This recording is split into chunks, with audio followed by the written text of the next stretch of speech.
Sahabat, kamu pasti ngira ini tuh rombongan umroh atau haji kan? Tapi kok isinya anak-anak semua ya?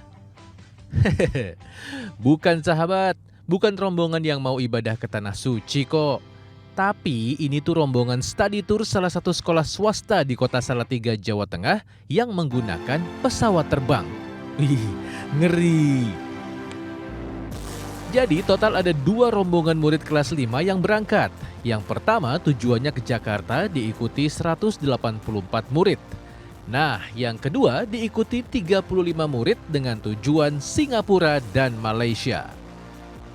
Videonya memang viral sejak beberapa hari terakhir dan menuai banyak komentar warganet yang kayaknya para orang tua murid di sekolah itu deh.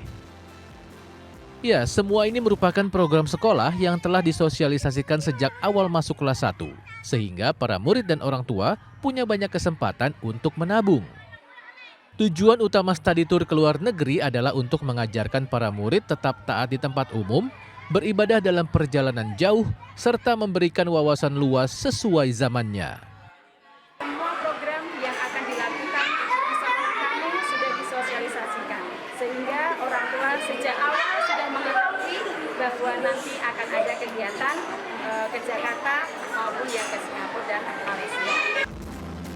Dalam kunjungan ke negeri jiran selama 5 hari itu, para murid diantaranya merasakan pengalaman melewati 4 bandara internasional, merasakan pembelajaran di Sekolah Islam Internasional di Malaysia, bertemu atase Indonesia di Singapura, serta tamasya ke Universal Studio di sana. Wah, seru ya? Dari Salatiga, Jawa Tengah, Aji Pasal Lukadinata, RTV.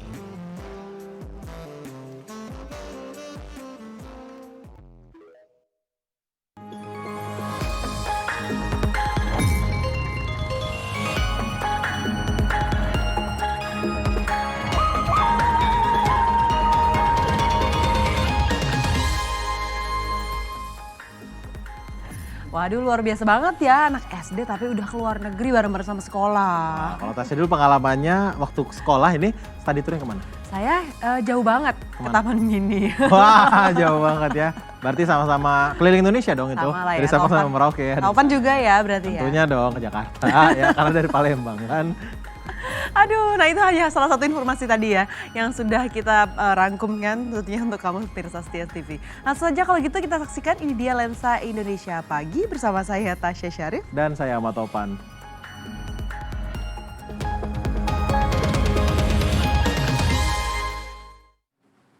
Ya, sahabat RTV, pesawat Garuda Indonesia yang membawa 450 jemaah calon haji kloter 5 asal Kabupaten Goa, Embarkasi Makassar, Sulawesi Selatan mengalami kerusakan mesin dan muncul percikan api saat lepas landas di Bandara Sultan Hasanuddin. Ya, namun seluruh penumpang selamat dan pihak maskapai Garuda Indonesia meminta maaf atas insiden tersebut.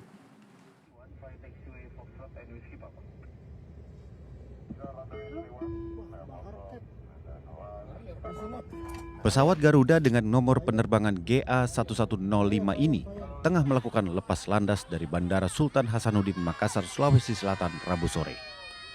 Namun saat tinggal landas, muncul percikan api dari mesin sebelah kanan pesawat. Pesawat ini tengah membawa 450 penumpang yang adalah jemaah calon haji beserta petugas haji Embarkasi Makassar menuju Madinah, Arab Saudi.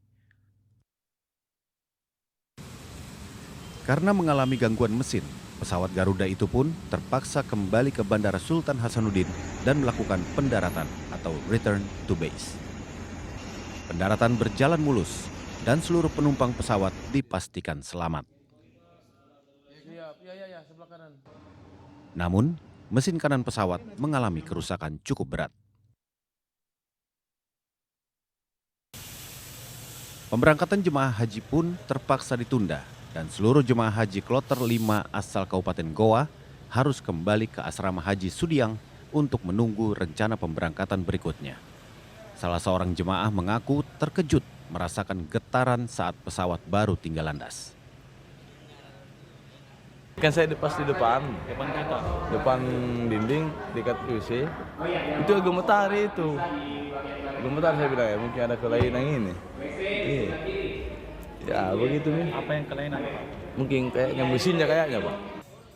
Sementara itu pihak Badan Penyelenggara Haji Kementerian Agama sudah berkoordinasi dengan pihak Garuda Indonesia untuk rencana pemberangkatan kembali 450 jemaah calon haji tersebut dan memastikan kondisi para jemaah haji dalam keadaan sehat. Untuk kloter 5 ini seluruh jemaahnya sudah disiapkan snacknya, kemudian makan malamnya sudah disiapkan semua. Alhamdulillah mereka sudah siap-siap untuk boarding kembali ke bandara untuk diberangkatkan di pukul 21.15. Dan pihak Garuda Indonesia pun meminta maaf atas insiden yang terjadi.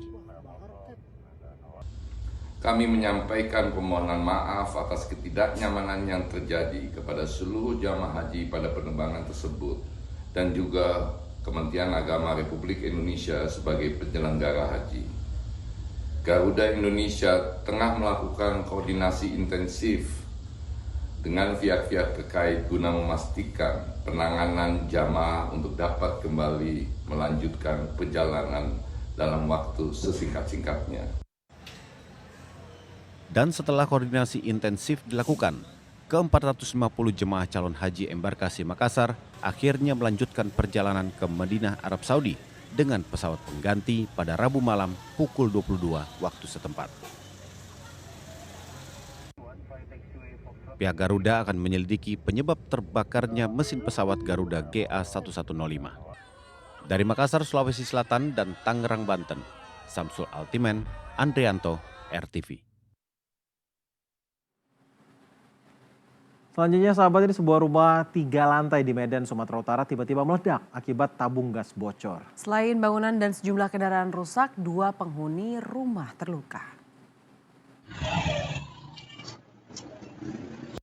Inilah detik-detik saat sebuah rumah 3 lantai di Kecamatan Medan Timur, Kota Medan, Sumatera Utara meledak. Ledakan yang terjadi pada Rabu pagi ini mengejutkan warga yang ada di sekitar lokasi. Mereka keluar dari rumah masing-masing dengan panik setelah ledakan terjadi. Tidak ada kobaran api lanjutan. Diduga peristiwa ini dipicu tabung gas yang bocor saat memasak. Setidaknya 2 orang penghuni rumah menderita luka bakar dan dievakuasi ke rumah sakit. Rumah tempat terjadinya ledakan rusak parah hingga ke lantai 3. Selain itu, 4 rumah dan sejumlah kendaraan warga yang ada di sekitar lokasi juga rusak akibat ledakan.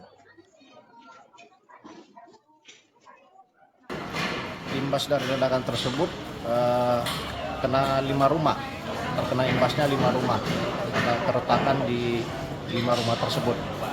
Untuk korban sendiri mengalami luka bakar dan sudah dirawat di Rumah Sakit Kolombia. Lokasi di sekitar ledakan diberi pembatas untuk mengamankan area.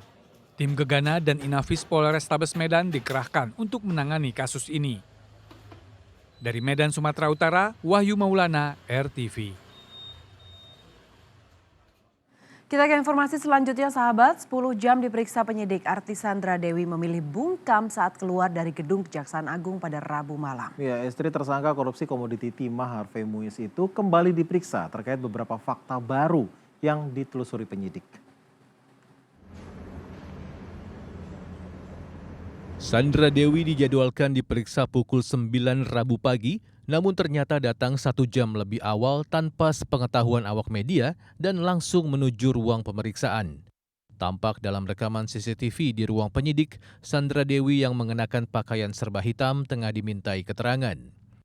Pemeriksaan Sandra Dewi di Kejagung masih dalam kapasitas sebagai saksi terkait kepemilikan rekening atas nama sang suami Harvey Muiz yang juga tersangka kasus korupsi komoditi timah dengan kerugian negara 271 triliun rupiah.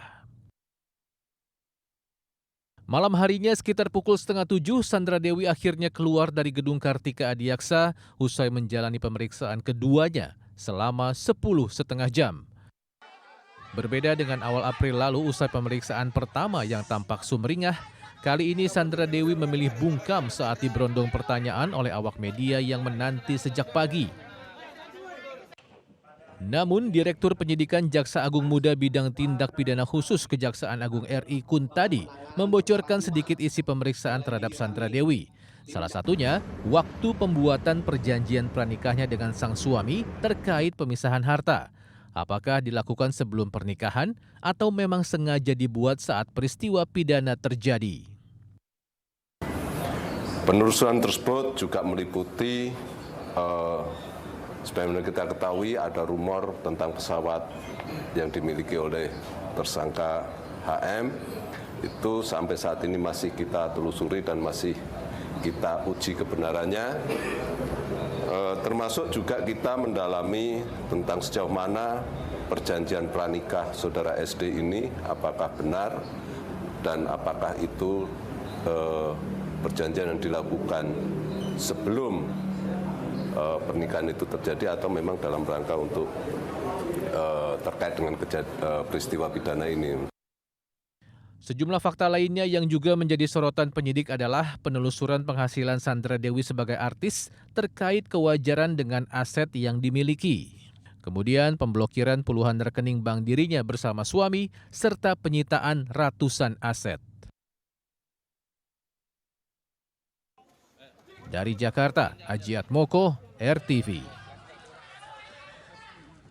Selain Sandra Dewi, Crazy Rich Pantai Indah Kapuk Helena Lim juga kembali diperiksa Rabu kemarin oleh tim Kejagung. Meski sudah ditetapkan menjadi tersangka, pemeriksaan Helena kali ini berstatus sebagai saksi.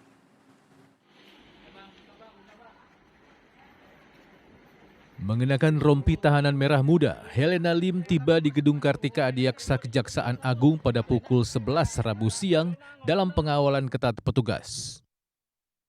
Namun Crazy Rich Pantai Indah Kapuk itu memilih bungkam saat dipancing sejumlah pertanyaan wartawan terkait pemeriksaannya. Helena sendiri termasuk dalam 21 tersangka pusaran kasus dugaan korupsi tata niaga timah wilayah izin usaha pertambangan tahun 2015 hingga 2022 yang merugikan negara hingga 271 triliun rupiah. Namun dalam pemeriksaan kali ini, Helena berstatus sebagai saksi mengenai beberapa aset yang telah disita penyidik Jaksa Agung Muda Tindak Pidana Khusus Kejaksaan Agung. Tim Jaksa Agung Muda telah menyita aset berupa 4 buah mobil mewah yang diketahui adalah milik suami dari Sandra Dewi, Harvey Muiz. Dari Jakarta, Ajiat Moko, RTV. Ke informasi lainnya sahabat, draft revisi Undang-Undang Penyiaran yang sedang dibahas di DPR mengundang kontroversi. Salah satunya adalah dinilai mencoba memberangus kebebasan pers. Ya, ini masyarakat pers Indonesia pun menolak upaya pemberangusan ini. Pembahasan rancangan undang-undang diharapkan bisa melibatkan unsur-unsur yang terkait dengan pers. Poin pelarangan penayangan eksklusif jurnalistik investigasi menjadi salah satu alasan penolakan insan pers terhadap draft RUU penyiaran yang sedang dibahas di Badan Legislatif DPR. Pasalnya, kehadiran jurnalisme investigasi bisa membuat laporan lebih mendalam dan melaporkan apa yang tidak tampak di permukaan. Secara kasat, kalimat yang dalam pasal-pasal tersebut itu sudah sangat punya potensi besar untuk memberangus kemerdekaan pers. Antara lain soal apa? Soal kemudian berita-berita yang sifatnya eksklusif, investigasi itu bisa ditayangkan lagi. Padahal investigasi itu dasar daripada fondasi besar dari kita bekerja. Kenapa? Karena kan teman-teman semua tuh kita kan berusaha untuk mendapatkan sesuatu yang eksklusif behind the scene dari setiap masalah dong. Kalau misalnya ada korupsi, kita tidak hanya menayangkan kasus korupsinya, tapi kita juga menayangkan sesuatu hal kenapa yang terjadi. Tersebarnya draft perubahan atas Undang-Undang Penyiaran di masyarakat mengawali kontroversi ini. Dalam draft yang diduga merupakan bahan rapat Badan Legislasi DPR, tercantum banyak perubahan yang kontroversial terhadap Undang-Undang Nomor 32 Tahun 2002 tentang penyiaran. Dalam revisi ini ada pasal tentang standar isi siaran atau SIS yang salah satu poinnya melarang penayangan eksklusif jurnalistik investigasi.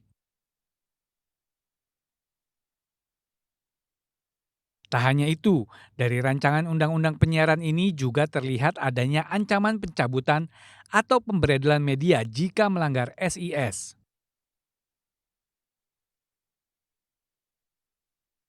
Padahal dalam Undang-Undang Pers Nomor 40 Tahun 1999 sudah tidak ada lagi penyensoran, pemberedelan maupun pelarangan penyiaran terhadap pers nasional.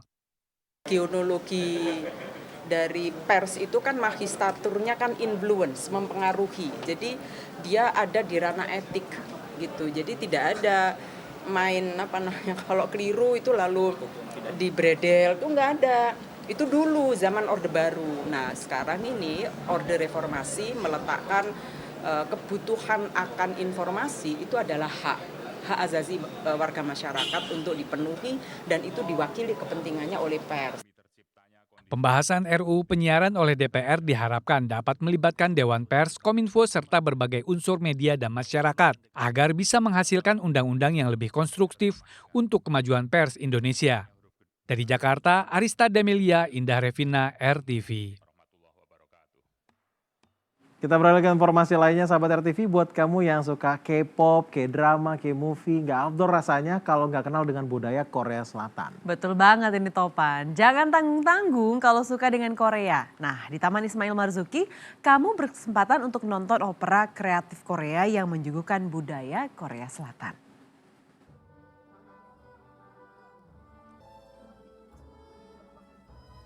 Rabu malam di Taman Ismail Marzuki, Jakarta Pusat, ada pengalaman yang seru buat yang suka dengan budaya Korea Selatan.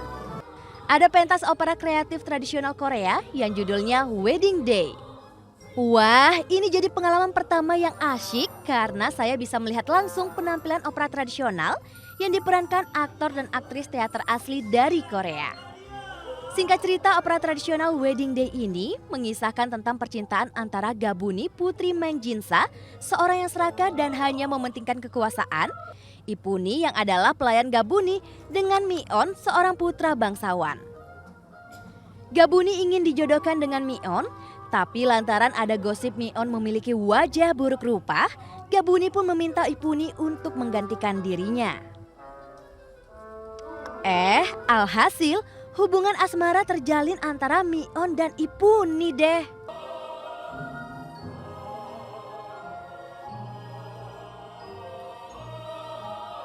Di opera ini kita disuguhkan tari-tarian tradisional Korea Selatan dengan kostum tradisional mereka Hanbok yang khas di zaman Joseon, Kekaisaran Korea Selatan yang berjaya cukup lama.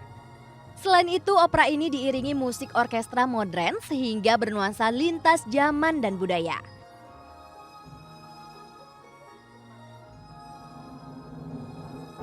Gak kerasa opera selesai dan waktunya foto-foto bersama para pemain opera.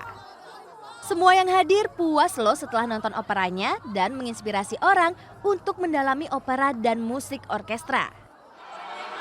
Kalau menurut aku scene favoritnya yang terakhir, yang ternyata bener-bener si yang cowok itu pengen yang si Ipuni itu gitu. Memang dari awal dia udah cinta pertama dan akhirnya bersatu gitu. Sama scene yang favorit bagian terakhir itu. Kalau untuk perasaan aku sendiri sih aku jadi lebih pengen bekerja keras lagi ya untuk belajar proses untuk nyanyi, terus mengenal budaya Korea karena itu membuat aku semangat buat tertarik lagi sama seni musik opera dan orkestra. Acara ini tentunya terwujud dari kerjasama New Seoul Opera dan Korean Culture Center. Mereka sudah keliling 11 negara dan Indonesia menjadi pengalaman pertama juga bagi mereka. 인도네시아인들은 한국 문화를 참 좋아합니다. 한국의 음식, 한국의 K-pop, 그리고 한국의 뷰티. 그래서 우리 뉴서울 오페라에서 한국에서 만든 창작 오페라를 인도네시아에 소개하고 싶었습니다. 한국에서는 착한 사람은 복을 받는다는 정서가 있습니다. 그래서 인도네시아 분들은 다 착하신 것 같습니다.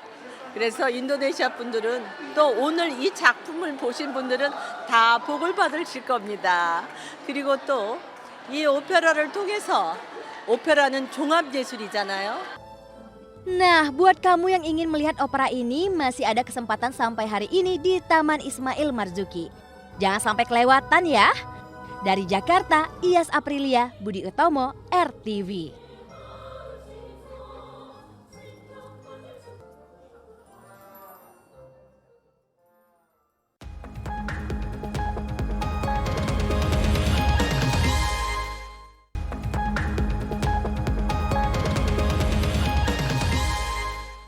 Informasi tadi menutup jumpa kita di Lensa Indonesia pagi hari ini. Saya Tasya Syarif. Dan saya Ahmad Topan mewakili segenap kru yang bertugas undur diri. Terima kasih atas perhatian kamu, selamat beraktivitas. Dan sampai jumpa.